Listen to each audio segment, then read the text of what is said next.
అయిన యేసుక్రీస్తు నామమున మీ అందరికీ శుభములు.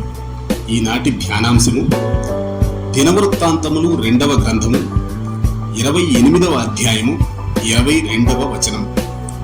ఆపత్కాలమందు అతడు యెహోవా దృష్టికి మరి అధికముగా అతిక్రమములు జరిగించెను.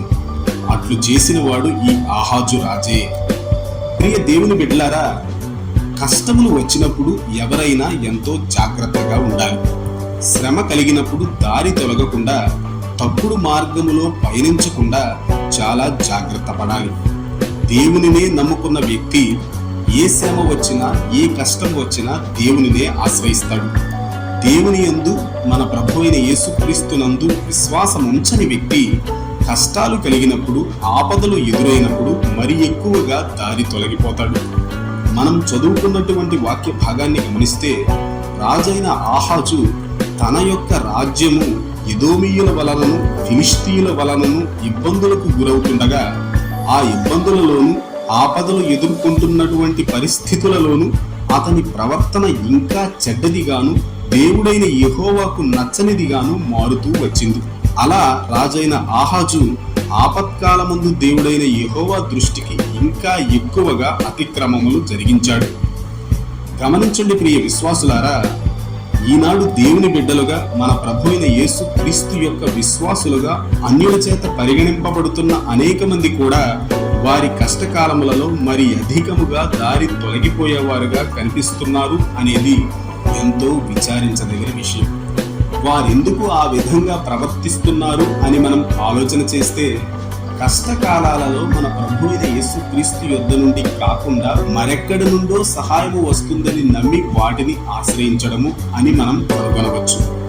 ఆలోచించండి ప్రియ విశ్వాసులారా, కష్టాలలో, దుఃఖాలలో మన ప్రభు అయిన యేసుక్రీస్తు వలన కాక వేరే ఏదో వైపు నుండి సహాయం వస్తుంది అనే భ్రమను సాతాను మనందరిలోనూ కలుగజేయడానికి ముమ్మరంగా ప్రయత్నిస్తుంది. అటువంటి సాతాను తంత్రాలకు మనము లొంగిపోతే, మనము మన ప్రభు అయిన యేసుక్రీస్తు నందు ఉన్నటువంటి విశ్వాసాన్ని కోల్పోయి మరి ఎక్కువగా అతిక్రమములను చేసేవారముగా మారవలసి వస్తుంది. మన ప్రభు అయిన యేసుక్రీస్తు కష్ట నష్టాలలో మనకు తోడై ఉండి మనల్ని నడిపించే దేవుడు. దుఃఖ సమయాలలో ఆయనే మనల్ని ఆదరించే దేవుడు. కృంగిన వేళలలో ఆయనే మనల్ని లేవనెత్తే దేవుడు. అటువంటి మన ప్రభు అయిన యేసుక్రీస్తును వదలి వేరే దాని వైపు తిరిగి దాని నుండి విడుదల వస్తుందని ఆశిస్తే అదే మన పతనానికి నాంది అవుతుంది. ఈ వాక్యాన్ని వింటున్న ప్రియ సహోదరుడా, సహోదరి, నీ జీవితం ఎలా ఉంది? శ్రమలో మన ప్రభువును ఆశ్రయించి అవిశ్వాసానికి చోటివ్వకుండా జాగ్రత్త పడే స్వభావాన్ని కలిగి ఉన్నావా?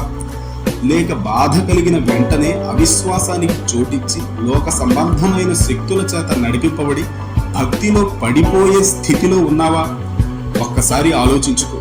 నీవు గనుక కష్టకాలాలలో మరి ఎక్కువగా అతిక్రమములు చేసి దేవునికి మరి ఎక్కువగా దూరమయ్యే స్వభావాన్ని కలిగి ఉన్నావని గ్రహిస్తే, ఇప్పుడే నీ యొక్క హృదయ స్థితిని బట్టి పశ్చాత్తాపపడు.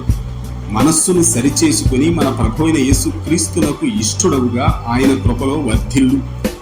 ఆయనలో నిలిచి ఫలించు. ఆ విధంగా జీవించడానికి ఈ వీడియోను చూస్తున్న వారందరికీ మన ప్రభు అయిన యేసుక్రీస్తు సహాయము చేయుగాక. ఆమేన్.